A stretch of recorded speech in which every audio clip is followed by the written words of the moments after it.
Данный видеоролик не преследует цели задеть или оскорбить чьи-либо чувства. Ролик был создан исключительно в образовательных и познавательных целях. Берегите себя.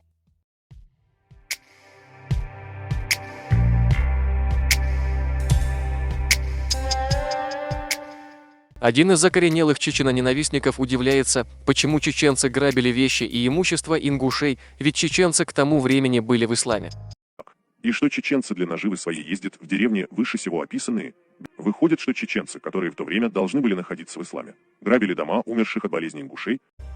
Хотелось бы донести истину подобным провокаторам, что чеченцы, будучи мусульманами, грабили, отнимали имущество людей-фаллопоклонников. Это далеко не секрет, и тут все предельно ясно и понятно. Автор хорошо отметил, что чеченцы мусульмане, но были ли в исламе ваши предки, которых притесняли чеченцы? Задайте себе этот вопрос. Вы общество, которое поклонялось каменному причиндалу. Вы не должны возмущаться, почему чеченцы грабили ваших предков.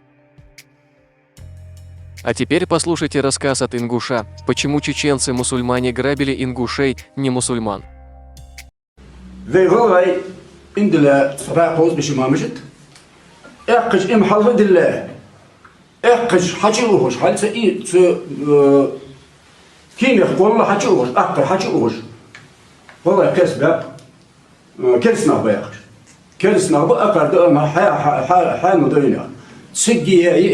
Дөхөлия еш крепости боевой башни. Шашты ценны кыш наган кырцыбык кылцыот. Если цыгылия еш. Мы надеемся, что после этого нашего разъяснения в этом вопросе чеченофобы угомонятся и не будут больше поднимать подобные вопросы.